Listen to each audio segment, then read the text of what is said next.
Hello everyone, welcome back to another video of Steno class, and today we will discuss lesson 16. So the topic for this lesson are the following. So we have 8 brief forms, special phrases, and word ending while. Okay, so for our first topic, we have the 8 brief forms. So yung nakikita nyo dito sa left side, ito yung mga words.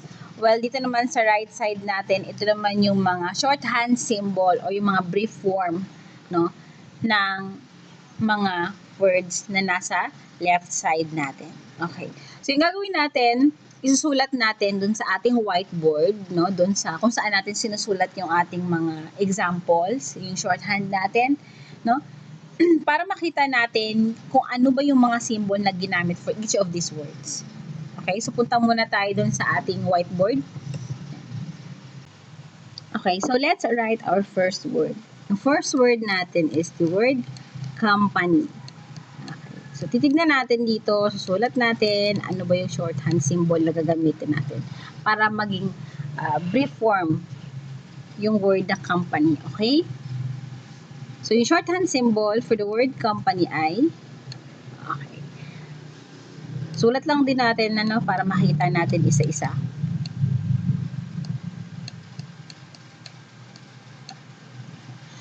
Yan. So, yung ginamit natin na symbol for the word company ay dalawang symbol lang. Yung sound ng K and sound ng P. So, sa sound ng K, ito yung short over curve natin written from left to right. While dito naman sa sound ng P natin, yung P symbol, it is the medium-sized downward curve. No? Okay, so yan yung brief form for the word company. So, erase lang natin, then let's write another example. And so, second example natin is the word state. So, for the word state, our shorthand symbol, we use sound of S and sound of T. Okay? So, ito po yung brief form ng word na state. Again, dalawa lang din yung symbol na ginamit natin dyan, which is the sound of S and sound of T. Okay? Next, another example, we have communicate.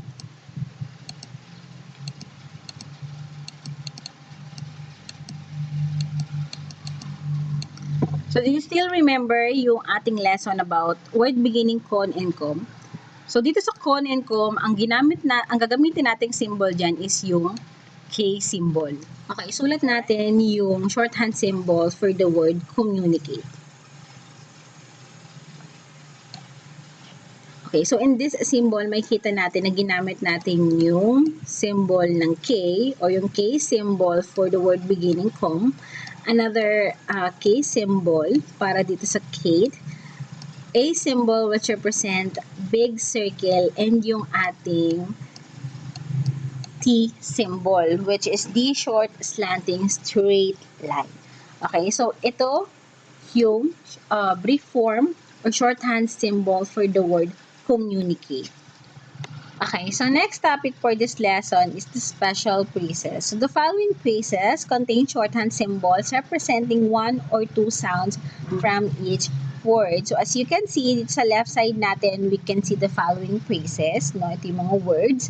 While on the right side naman, yung mga shorthand symbol which represent tuod sa mga phrases na nasa left side natin. So ganun ulit ang gagawin natin. Punta tayo dun sa ating whiteboard. Yan. So dito natin isusulat yung mga symbol ng mga phrases or yung mga special phrases na yun. So, sulat muna natin yung first word natin dito o yung first phrases natin is yung to us. Now, yung shorthand symbol for to us ay okay. So, ang nakikita nyo dito, andito yung sound ng T, sound ng O, and sound ng S.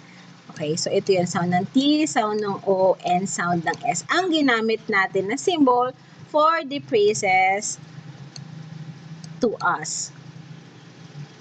Okay, sulat po natin para hindi magulo.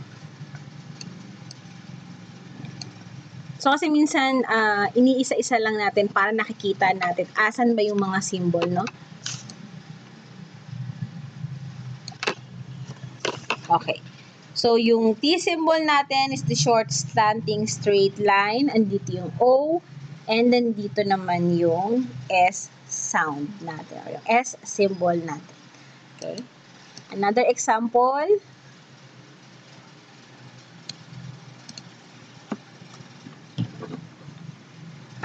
As soon as.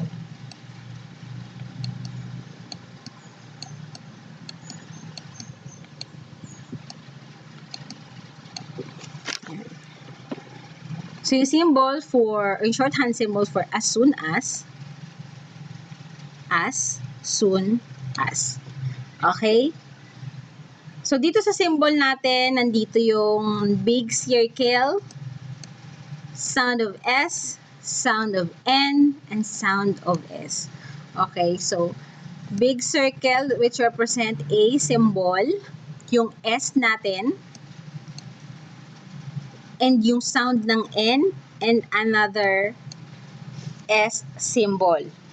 Okay, so ito yung shorthand symbol for special phrases as soon as. Now, dagdagan natin yan. Erase lang muna natin to. Okay.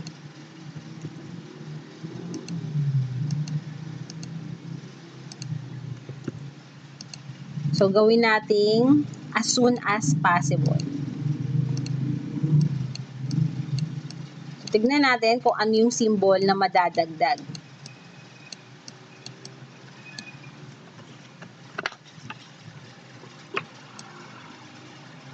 As soon as possible. Okay? So, nakita nyo po, nakuha nyo ba? No, dinagdagan lang natin ng P symbol yung nauna natin o yung mga nauna nating symbol doon sa as soon as, no? Dahil meron siyang yung next na phrases natin is as soon as possible. Dito sa symbol natin, dinagdagan lang din natin siya ng sound ng P para mag-represent doon sa possible. Okay po, nakuha po ba?